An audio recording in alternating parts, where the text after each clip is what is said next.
Why? And that could have been an easy solution. Did you not reconvert? Yes, I mean, reconvert meaning why didn't I go back to Hinduism or Indian philosophy?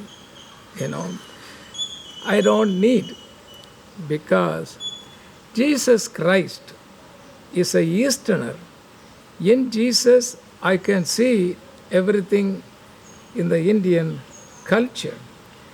And now, all I have to do is, I have to remove the Western dress from Jesus, Western theology from Jesus, and I have to see the unbounded Jesus. Jesus has been bounded by Western theologies. Now I have to find unbounded Jesus, the Jesus of the Gospels. Jesus of the Gospel can relate so well with Indian culture. Let's see, this is your opinion of today. Yes. In those times when you were going through these crises, you also had the chance to reconvert and go back into the faith tradition of your family, and also as a businessman. You did not have to come up with a new business model of contextualization for the Westerners and then change your lifestyle and change your philosophy and just everything just because of why. This is something I cannot really follow up with. Yeah, my Hindu tradition is a village Hindu tradition where we offer animal sacrifices, and that's entirely a different world. Now, after coming to know Christ, after coming to know Vedantic Hinduism, etc., those things, my mind is gone beyond my own tradition. Okay? I was really searching for something, a new theology that could help me to carry on my mission of sharing with Jesus with the Hindus. Okay? In that context, I came across two individuals because, at this time, I also spent a lot of time in India. From 2000 onward, I used to spend about 6 months in India, 6 months in the West. So my connection with India and the Indian people and the Indian culture all became strong. And besides, the study on contextualization also helped me to see what are the areas in which I can contextualize. What are the things I can adopt from the Indian culture or even Hindu religions. So that's what I started to do it in my own place. Like I developed Indian style of worship. I adopted some Indian festivals. I contextualized the way the Indian festivals are done, could be done in a Christian way. So I did all those contextualization in my ashram. Still, why?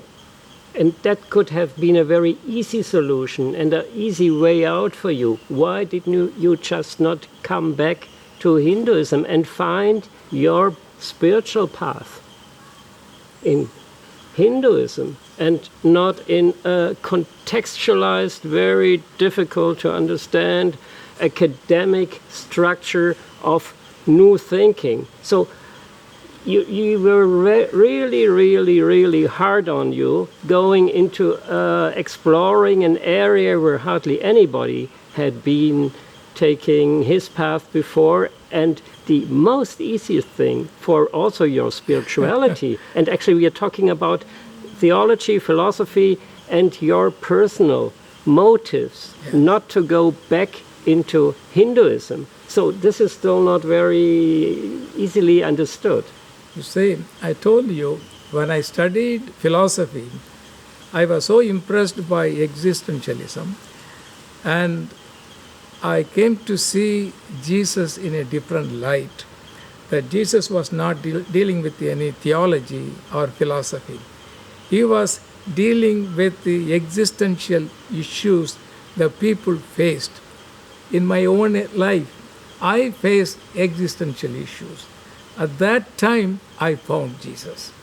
So, my feeling was there are so millions of people in the world, in India, who are going through existential issues, not theological issues or philosophical issues. The masses of people are going through existential issues. Jesus addressed those people and gave them some spiritual counsel as well as practical help. So I was not looking some kind of a new theology or a philosophy to which I could go. I left my tradition. I left after studying philosophy. I came to realize philosopher did not come to any kind of a conclusion in knowing the truth. So philosophy differs and theology differs, and theologians and philosophers could not come to a conclusion on truth. So I was looking for spirituality. What is the spirituality taught by Jesus Christ? So that was my focus, not finding some kind of a new theology or a new philosophy within my own tradition, just like the Advaita people found. See, Advaita people, from the Advaita as a root, there are many Swamis, many theologians, thinkers, they came and dealing with those theological things. I studied also. I read about Panikkar and Bede Griffith and all these people who were part of the Catholic tradition. And I was not very impressed by it because those theological things would not help the millions of people. So my concern was not on theology or a philosophy.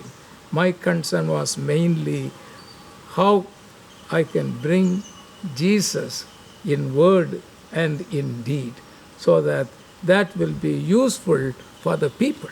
So that was my focus.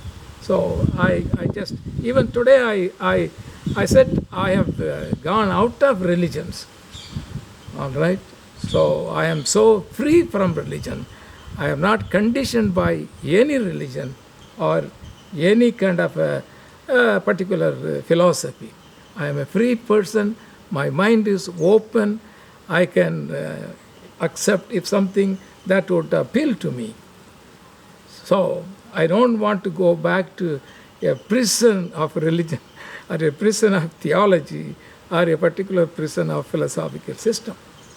What is, in your understanding, the prison of Hinduism that you wanted to get away from and which you don't want to face? You mean person of Hinduism? The prison. The prison. The Oh, prison of. yeah. What is the prison of Hinduism? Yes, I mean, first of all, there is no such thing as a Hinduism. All right, there are so many Hindu religions, so many sects. There are more than 50 sects. So every Hindu has become a prisoner to a particular Hindu sect or a tradition. All right. So their thinking, their rituals, and their customs, everything is confined to that particular sect, whereas I am not.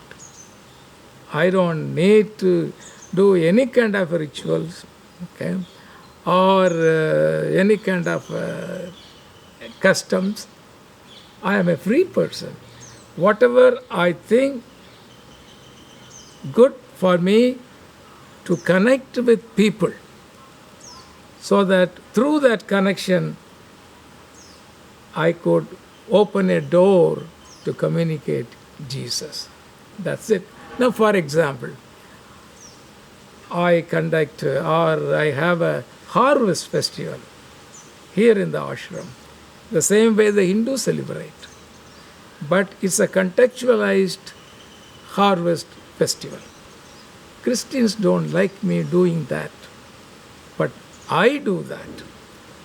I explain to the people about the harvest and how we get the blessings and who is responsible for the good harvest. So the Hindu would say it's the sun god. I said the god of creation behind the whole thing. So we can have a harvest festival so that we can enjoy new crops, new food, and also we can have a fellowship. So this is how I have contextualized everything. So I am free to do it. No church, no denomination, or not even a Hindu sect can tell me, hey, what you do is wrong. See, so I am free in that sense. So once you carry a label on your forehead that you belong to this, then you are a prisoner. So even in my thinking about Jesus, I am developing new understanding of Jesus Christ now. And that would definitely would help me to develop